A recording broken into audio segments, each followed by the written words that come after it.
bonjour, aujourd'hui je suis avec Julien Delacour. Bonjour. Nous sommes donc à Épernay, dans une petite ville de la Marne. C'est pas une petite ville, c'est quand même assez grand, mais après c'est une ville touristique. Mais c'est assez connu. Bon, après c'est quand même 26 000 habitants, mais c'est assez connu quand même. Donc du coup là c'est... Et tout d'abord je voudrais te demander d'où vient la passion et d'où vient ta création EGEP. Alors EGEP déjà de base c'est une simple collection qui date depuis le 25 août 97. Ça a déjà quand même 27 ans cette année en 2024. C'est quand même assez impressionnant. Je suis collectionneur depuis 27 ans. Les premiers luminaires d'éclairage public, ça fait 20 ans que je les ai. Et en fait le truc c'est que au début je pensais pas non plus récupérer des luminaires, donc il y a 20 ans. Et c'était par pur, on va dire pas par pur hasard, mais plutôt par pur accident, parce qu'en fait, j'ai sur mon site internet, j'ai justement l'historique complet et détaillé. Et en fait, ça explique en fait que à l'époque, j'étais plus passionné par la mécanique, ce qui a strictement rien à voir avec vraiment la passion de l'éclairage. Mais c'était plus, on va dire, une petite allusion quand j'étais gamin. En fait, j'avais vu des luminaires. Et ça me questionnait comment ça se fait qu'une ampoule au mercure s'allumait rose au début. Et donc du coup ça a grandi au fil du temps dans les années 90. Et puis après j'ai eu mon accident au bout du doigt là. Donc mon doigt il était arraché. Je me suis fait arracher le doigt. Et donc du coup la passion par la mécanique s'est complètement arrêtée. Et du coup ce qui fait c'est que voilà donc on a on va dire penché sur ma petite idée, l'éclairage extérieur. Et ce qui fait c'est que au fil du temps c'était des lampes, des ampoules, hein. Pour les gens normaux c'est des ampoules, mais normalement c'est des lampes, hein. Ça n'a rien à voir, sans pouvoir voir juste après. Et donc du coup ce qui fait c'est que j'ai commencé les lampes, après les lanternes, après les catalogues. Et là actuellement j'en ai 1600 et quelques dans ma collection. Entre deux j'ai fait un tri et tout ça. Et ce qui fait c'est que maintenant je suis reconnu partout parce que j'ai un site internet et tout ça. Et voilà, il y a quand même pas mal de choses intéressantes. Et donc là on va se mettre dans un coin, comme ça on va pouvoir se mettre dans un petit coin tranquille pour faire la petite session vidéo après. Mais ce que je veux dire c'est que voilà donc EGEP c'est une collection de lanternes qui est déjà à 27 ans comme je disais. Mais moi pour ma part c'est quand même quelque chose assez spécifique parce que tout le monde ne collectionne pas des lanternes d'éclairage public. Mais on va dire, il y en a qui collectionnent des pots yaourt, des dés à coudre, ça arrive. Hein. Mais moi je me suis fait, on va dire, comment ? Tout existe. Tout existe, oui, c'est ça qui est bien. Il faut avoir une collection de tout et n'importe quoi, comme diraient certains. Mais après, ce que je disais, c'est que voilà, donc moi pour ma part, j'ai voulu, on va dire, avoir une idéologie de quelque chose qui n'existait pas. Et dans les années 2000, quand j'ai commencé vraiment à collectionner des luminaires d'éclairage public, parce que 97 c'était que des lampes, je pensais pas qu'on allait avoir de l'éclairage public, on va dire lanternes et compagnie. Et puis finalement, c'est par pur hasard, par pur accident, je vais me renseigner dans un endroit, oui je voulais savoir tel luminaire, oui vous pouvez l'embarquer. Et ce qui fait c'est que finalement je me retrouve avec 1600 luminaires au bout de 20 ans de collection. Et voilà, donc c'est impressionnant de dire ça. Et j'ai plus de 8000 lampes passées d'éclairage de toutes versions. Donc des lampes à décharge, des lampes fluo compactes, des lampes de domotique, de maison, d'extérieur, d'industriel. J'ai tout ça. Donc ça fait énormément de place de collection. Et après, je te donnerai, si tu veux, vraiment l'historique complet, justement. On va venir avec une filmographie qui paraîtra très prochainement sur nos réseaux. Ouais. Mais pour le moment, ce n'est qu'au stade embryonnaire. Il faudra qu'on travaille ça de façon plus aboutie pour que on puisse refaire toute l'histoire de GEP en vidéo. Ouais, ça serait intéressant de faire ça parce que justement, là, en 2027, ça sera les 30 ans. Et je voudrais vraiment faire une filmographie des 30 ans retraçant complet. Donc ça serait intéressant de revoir. Bon après ça va être très compliqué parce qu'il faudrait vraiment de l'administratif, il faudra pas mal de choses. Mais de refaire vraiment un remake de tout ce qu'il y avait il y a 30 ans quasiment. Parce que 97 c'était quand même bientôt 30 ans. Et c'est assez complexe, il faudra voir ça. Mais ça serait vraiment bien de faire un truc, une petite filmographie. Mais après je ne sais pas comment on pourrait faire ça, ça serait intéressant. Et alors, c'est une question que je pose à tous les collectionneurs, quel est ton luminaire préféré Alors là, ça, c'est beaucoup de gens qui m'ont posé la question, quel est mon luminaire préféré. Alors ça, c'est assez spécifique pour une bonne raison, c'est que j'en ai pas de luminaire préféré. Parce que moi, quand j'ai commencé, j'ai dit tous les luminaires ont un design spécifique, une histoire spécifique, tout ça. Donc du coup, pour moi, je les apprécie tous de A à Z. Voilà. Et alors, pouvons-nous faire un petit tour dehors pour regarder au moins ce qu'il y a un petit peu autour de nous? Il n'y a pas de souci, on peut faire ça. Là, je me suis garé, on fait un petit tour dans le quartier, il n'y a pas de souci. A tout de suite. Alors donc, nous sommes dans un petit quartier d'Épernay. Comment s'appelle-t-il? Alors là, c'est le quartier, on est dans le quartier Vigne Blanche, avec le petit quartier l'OS. Et là, actuellement, on est en projet, on va dire, de faire un contrat ici de gestion de maintenance.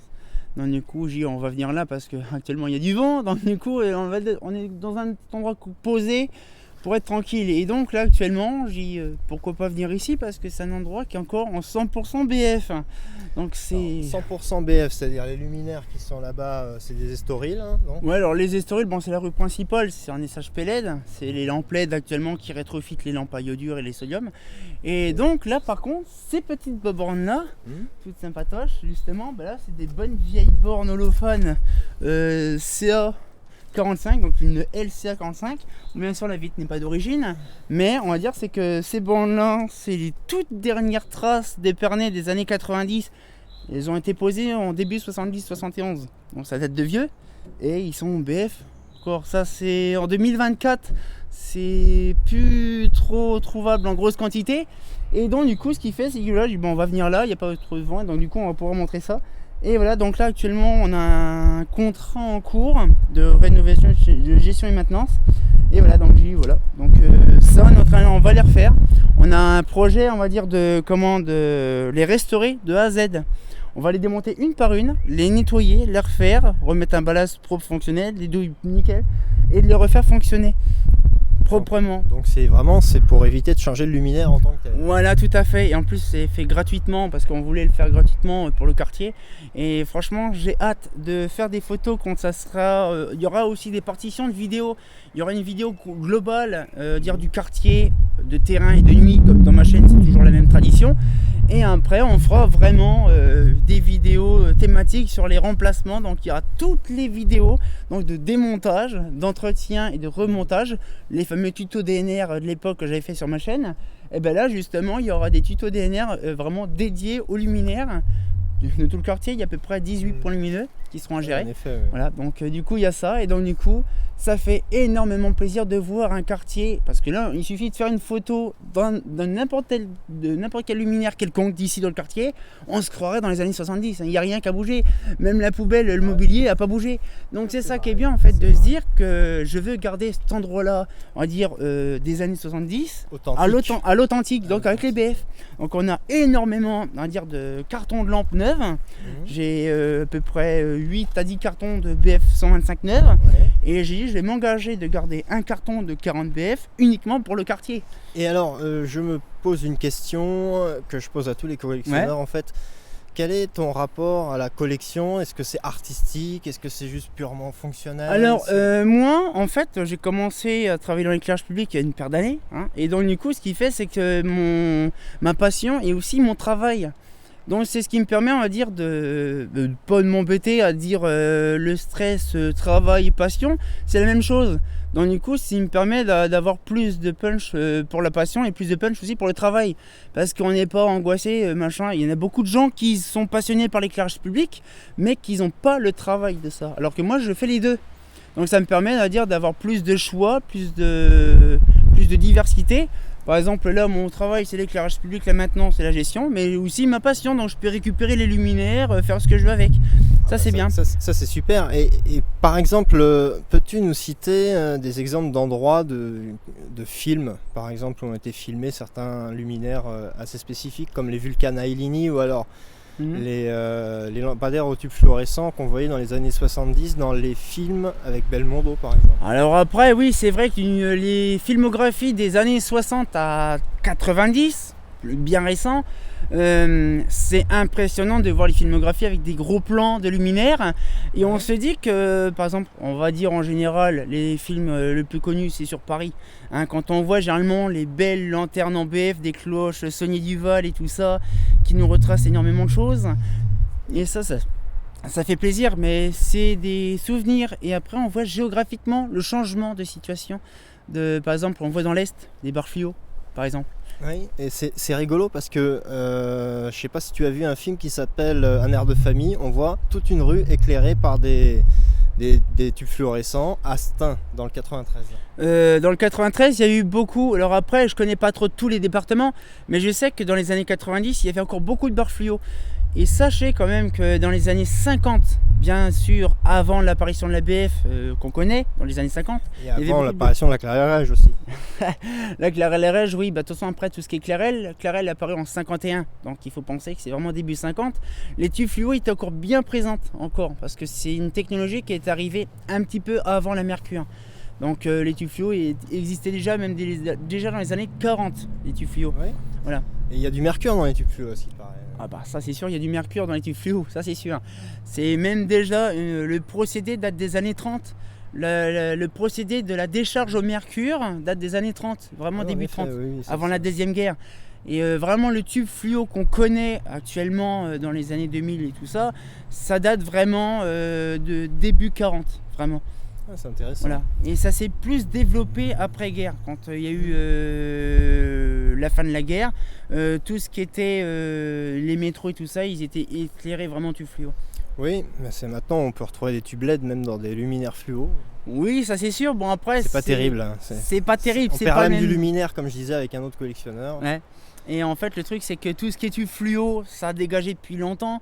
Le tube fluo, je crois que ça existe encore, plus pour bientôt. Ça se fabrique plus en Europe, mais il y a des pays où il y a, comme la France, l'Autriche, le Danemark et l'Allemagne ont beaucoup utilisé le tube fluorescent, oui, tout à fait. Contrairement à l'Espagne et à l'Italie qui l'ont utilisé ouais, beaucoup c'est moins. Géographiquement, c'est spécifique. Pourquoi ? Pour une bonne raison, c'est qu'en fait, c'est pas les mentalités. Je pense que c'est ouais, peut-être géographiquement on va dire, parce qu'en Allemagne on en trouve énormément, Reichslaternen, AEG, tout ça, des grosses lanternes flash. Oui, on en trouve aussi en Ile-de-France, et comme ça. En Ile-de-France, Vulcan, c'est allemand. C'est allemand et j'en ai trouvé à Gennevilliers justement. Tout à fait. Après, quand on monte plus dans le nord de la France, plutôt on va dire Lille, la Belgique et tout ça, par contre on trouve pas beaucoup de bars fluo, si dans les années 50-60, et après on a transbahuté directement sur de la SOX, de la sodium basse pression. Et c'est là qu'on se dit, bon après, pourquoi que la Belgique, le Pays-Bas, l'Angleterre, il y a de la SOX ? C'est une très bonne raison, c'est que c'est des pays nordiques, et dès que les pays nordiques, il y a eu beaucoup de brouillard. Et ça, oui. C'est voilà, donc ça c'est vraiment. Ouais, voilà. Dans le nord de la France, il y a de la SOX aussi. Voilà, et donc du coup, ouais, il y a aussi dans l'A13, l'autoroute A13, il y a de la SOX aussi qui est utilisée sur l'autoroute, ouais. Dans les années 40-50. Oui, j'ai connu ces luminaires au niveau de la porte de Saint-Cloud. Voilà, et donc toutes ces choses-là en fait ont été rétrofitées plusieurs années après. Énergivore, après c'était ancien, tout ça, donc il fallait que ça soit remplacé.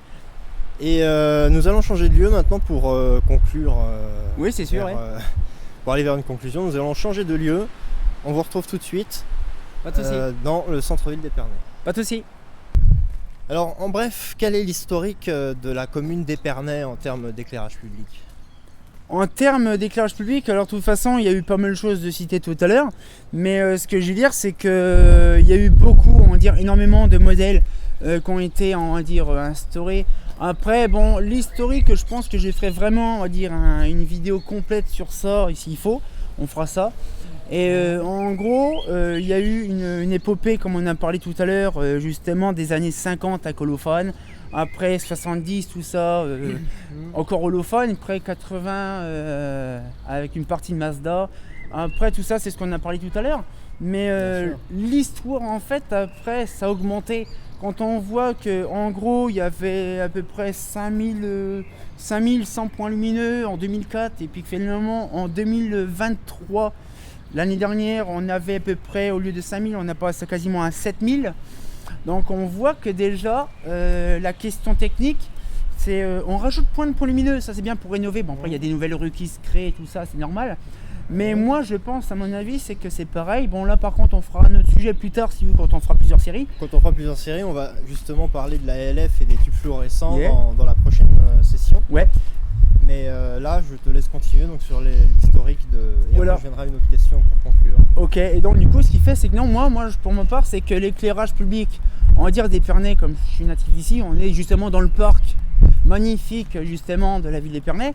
En fait, Épernay c'est un exemple type justement de la génération et on va dire comment je peux dire la génération, mais en même temps aussi Le patrimoine. le patrimoine qui change au fil des années.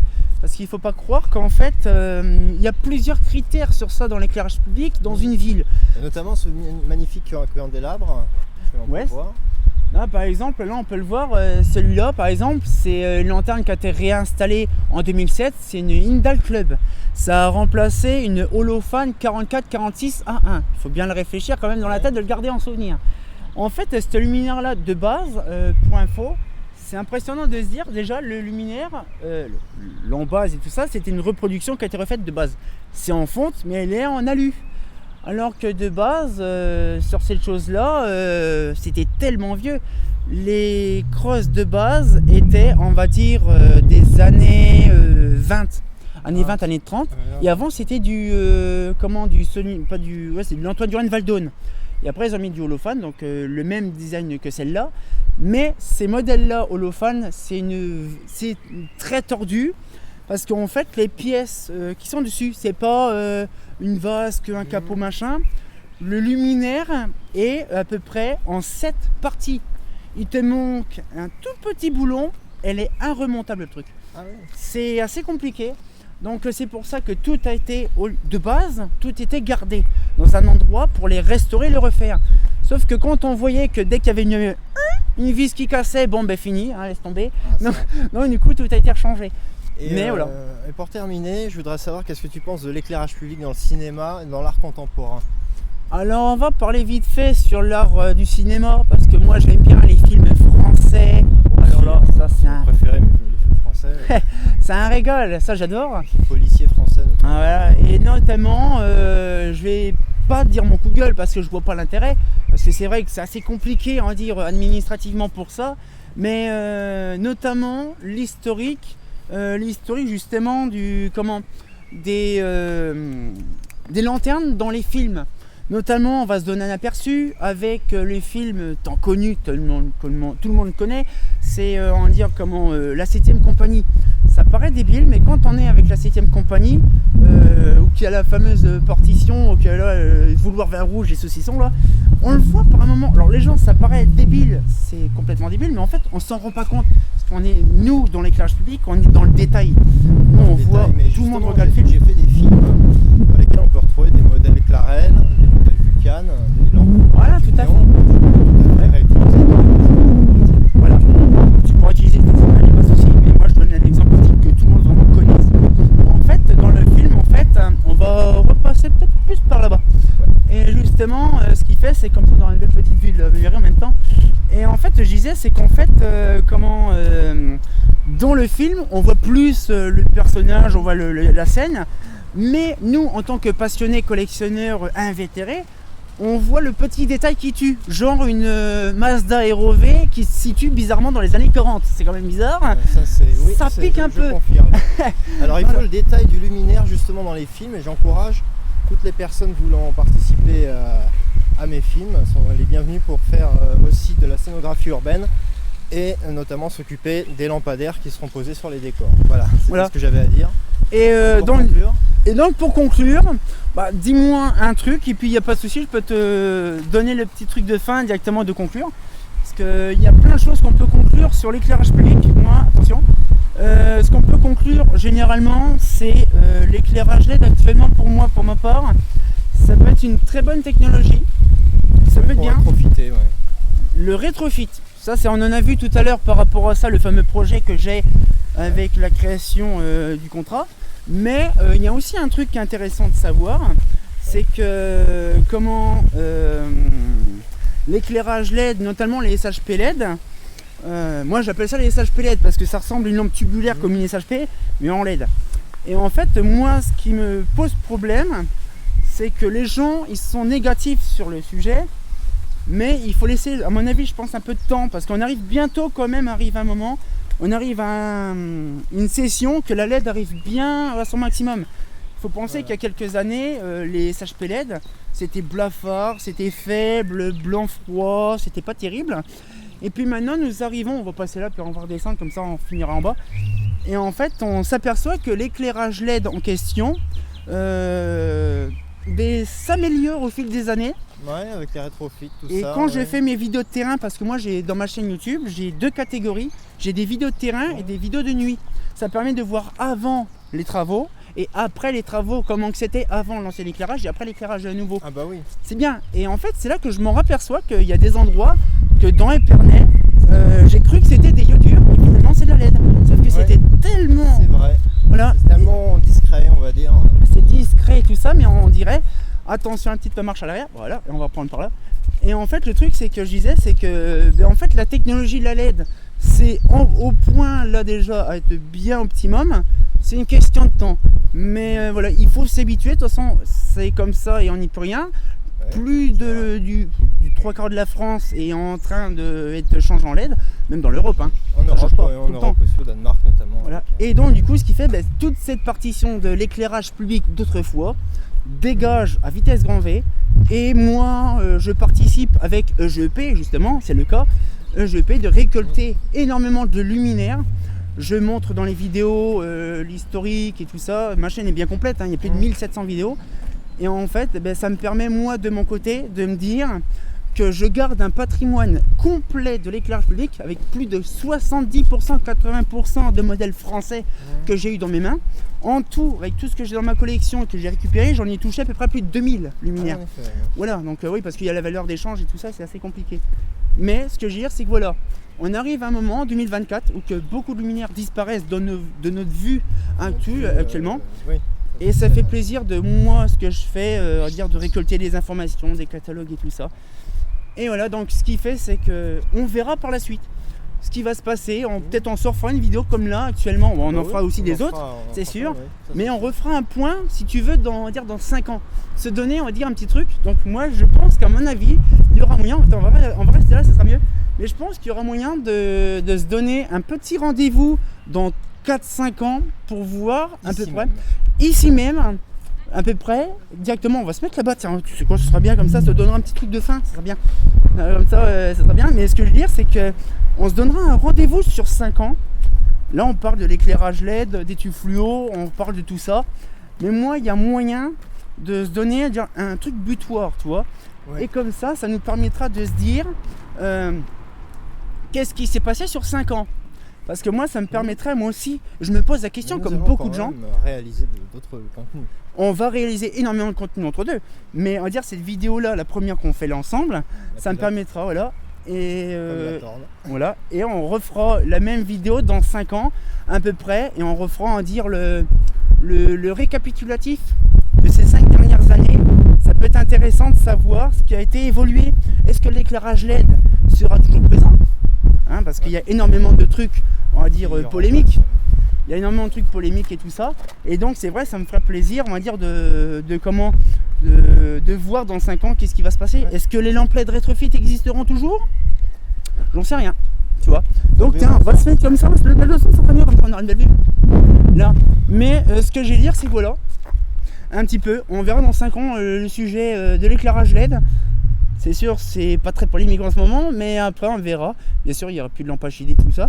Et dans 3 ans, 2027, c'est l'arrêt définitif des productions européennes des lampes à décharge. Il faut penser. 2027.